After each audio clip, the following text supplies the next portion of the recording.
On the surface, Shikamaru and Temari's wedding, it would feel like a good epilogue moment. Two war veterans, two OG Naruto characters, finding peace after the bloodiest conflict in shinobi history known as the Fourth Great Ninja War. But behind closed doors, that wedding nearly became a national security crisis. Not because of romance, but because of bloodlines, intelligence leaks, and Kekkei Genkai, in particular Magna release, that Sunagakure was afraid that it would lose to Konoha. According to Gaara, a sandstorm mirage, elders in the Sand Village, they weren't necessarily worried about love. They were worried about what happens if Temari's child awakens Magna release while living inside of Konoha, because once that happens, a treasured military asset of the Sand Village is no longer theirs. And if the treaty between nations ever collapses in the future, that child wouldn't be a Sunagakure shinobi. That child would be a Nara, and that would be a strategic nightmare. This wedding required encrypted communication, joint security approval, and political concessions from both sides, because one wrong decision didn't just risk embarrassment. According to Gaara himself, it risked hundreds of shinobi potentially dying if things went wrong. So in today's newest Naruto Explained video on the new episodes of After Naruto Shippuden and Gaara, a Sandstorm Mirage, we're going to be breaking down why Shikamaru and Temari's marriage wasn't just a romantic symbolism, it was a calculated gamble that rewrote the power balance between Konoha and Sunagakure forever. For those of you guys who are new, After Naruto Shippuden is a series here on the channel where we take a look at the epilogue stories that take place between Naruto chapter 699 and chapter 700, better known as the blank period, because not all of those stories were animated by Naruto Shippuden due to the rush to start Boruto content, and the ones that did get animated, they cut out some crucial information or they made major changes. Both playlists will be linked in the description box for your convenience.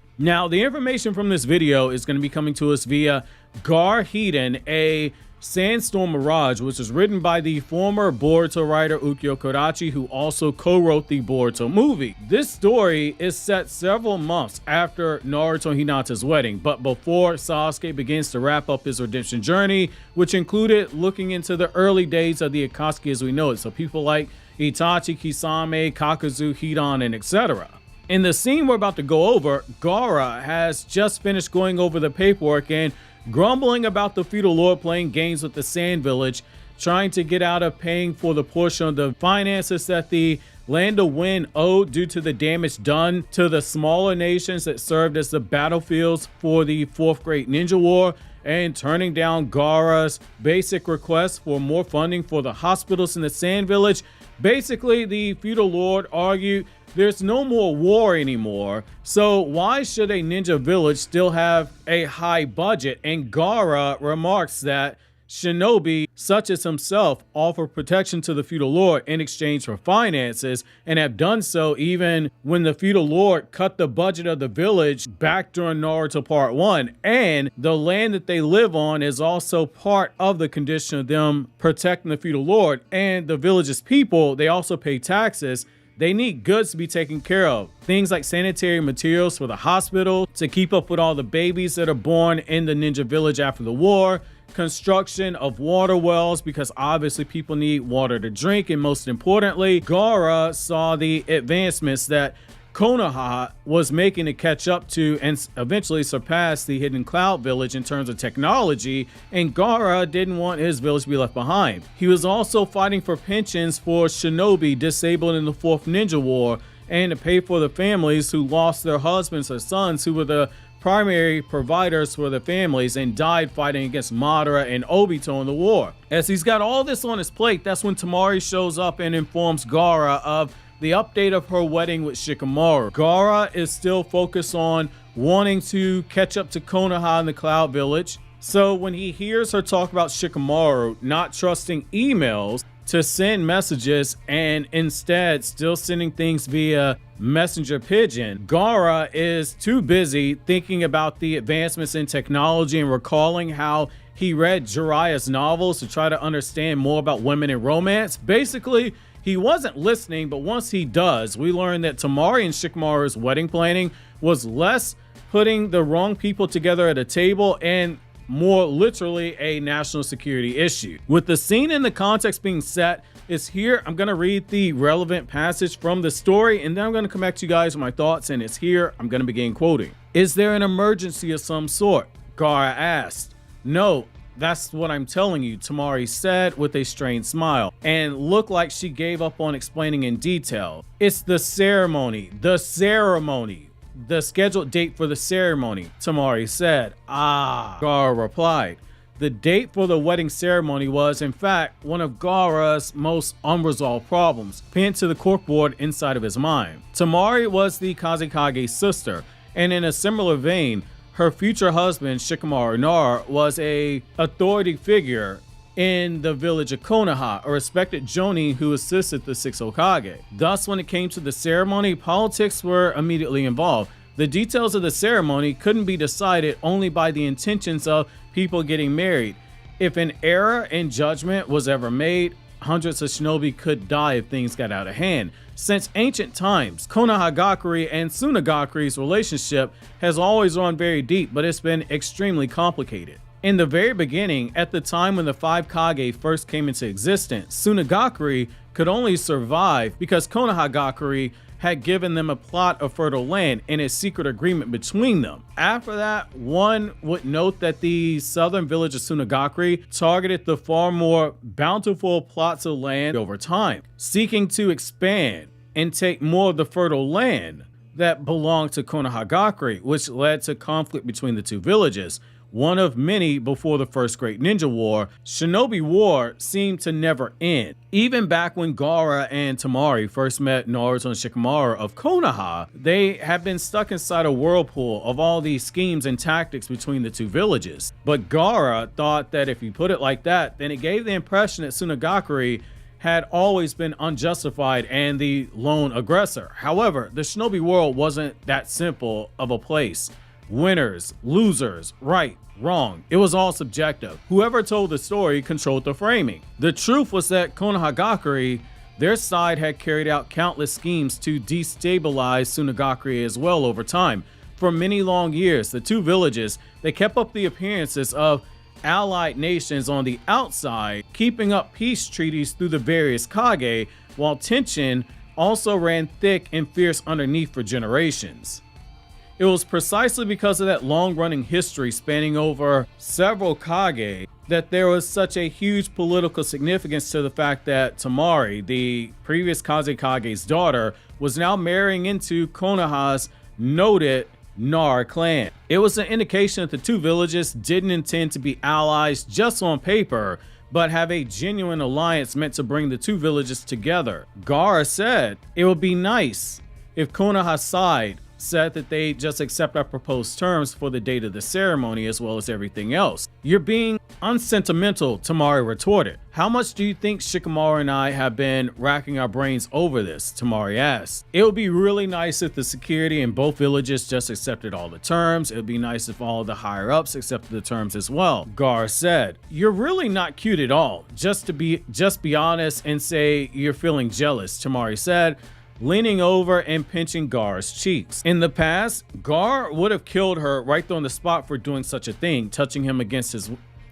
without permission. Now, however, he didn't feel the slightest inclination to do so. Rather, he felt the opposite. Surprisingly enough, he thought that having your cheeks pinched by your older sister didn't feel bad at all. It was in that moment Gaara realized how much he had changed. On that note, it still didn't change how Gaara didn't really understand how this relationship of family differed between the relationship between a man and a woman. All he knew is that when Gaara saw Temari smiling so widely, it looked like her cheeks would break and her cheeks were flushed red at the thought of Shikamaru. And he remembered how he glimpsed that wondrous smile of his close friend Naruto Uzumaki whenever he would talk about Hinata Hyuga, his now wife. Gaara didn't understand what made a relationship between a man and a woman different than a relationship with one's family. Reading Jiraiya's book never helped. He thought about his father. His father never remarried after his mother died. Thinking back on it now, Gaara thought maybe his father had done so to stay faithful to his mother. Putting his papers aside, Gaara said, anyway, if the village of Konoha just accepts, then all will be well. They don't have to be as difficult. Gaara said before finally getting up. Where are you going? Temari asked. The elders asked for a meeting with me. It's time that if I show up before they call me again, it'll put them in a better mood. End quote. So as you can see, things aren't as simple as boy meets girl, boy falls in love with girl, boy becomes a man, asks girl to marry him. That's not the love story for Temari and Shikamaru. And that's why Naruto Shippuden, being blunt, robbing you of this epilogue story and all the political drama in it sucks, to be honest. Long-term viewers of the channel, you've heard me say there's a lot of stuff that happened after the blank period that wasn't just shinobi, clashing, kunai, and etc. There was a lot of political stuff that had to happen before you got to this Boruto era. What should have been a simple post-war marriage between two young shinobi instead became a diplomatic minefield. And the reason had nothing to do with Shikamaru or Temari themselves. For the first time, at the time, they were just a 20-year-old Konoha strategist and a 25-year-old SAIYAN kunoichi who had fought and survived and grown close enough that they wanted to start a life together in a peaceful world. That should have been the end of the story. But the shinobi world had never truly been peaceful. It was transitioning to a time of peace, but the elders of Sunagakure, they remembered better than anyone else how things used to be. The distrust surrounding this marriage was the product of a generational memory. Long before the Fourth Great Ninja War, long before Naruto, Gaara, and etc. were born, Sunagakure's survival was dependent on secret agreements with Konohagakure going all the way back to the time of Hashirama Senju, granting fertile land so the desert village could sustain itself.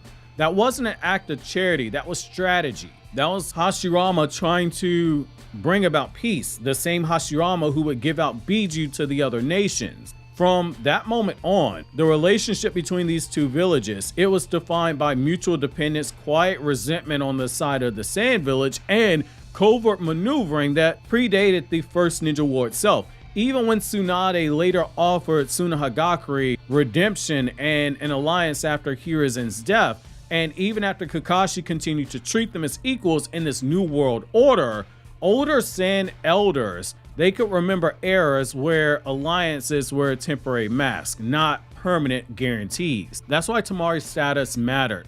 She wasn't a kunoichi. She was the daughter of the fourth Kazekage. To the elders, her marriage wasn't personal. It was biopolitical. Even though Temari herself never awakened Magna Release, the possibility that her child with Shikamaru could one day inherit Magna Release Kekkei Genkai, it triggered alarms. From their perspective, allowing a potential Sand exclusive military asset to be born and raised in Konoha, it created a long-term strategic vulnerability, especially if relations ever deteriorated again, which the type of Magna Release that her child would theoretically awaken is that gold dust sand that Rasa, the fourth Kazekage, had, or a variation of the iron sand. Both are variations of Magna Release. What's important though is what wasn't happening. Konohagakure, they had no ulterior motive here. There's no evidence that Konoha sought to acquire Magna Release through this union, nor that Shikamaru was being positioned as some long-term con intelligence play. To use modern day terms, he wasn't necessarily being used as a honeypot to try to trap Temari. In fact, when the Sand Elders suggested compromises like Shikamaru relocating to Sunagakure, that crossed a clear line. Shikamaru wasn't just a groom, he was Konoha's lead strategist. He was an aide to the Hokage, expecting Konoha to surrender that asset under the guise of marriage. That wasn't diplomacy, it was overreach. And Konoha was absolutely right to refuse that, especially in hindsight now with Shikamaru being the 8th Hokage. That security surrounding the wedding, it also wasn't paranoia, it was also realism.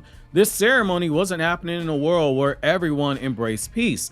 Outside of the 5 nations and a handful of smaller villages, even during this blank period, there were still rogue ninjas out there. There were still proxy conflicts and proxy wars that were still ongoing. Rogue factions that believed in Madara's ideal world, mercenaries, non-aligned powers. They had no stake in the peace treaty and every incentive to disrupt a gathering packed with high-profile shinobi leaders. It doesn't matter how strong someone like, say, a Naruto is. All it takes is one off-guard moment.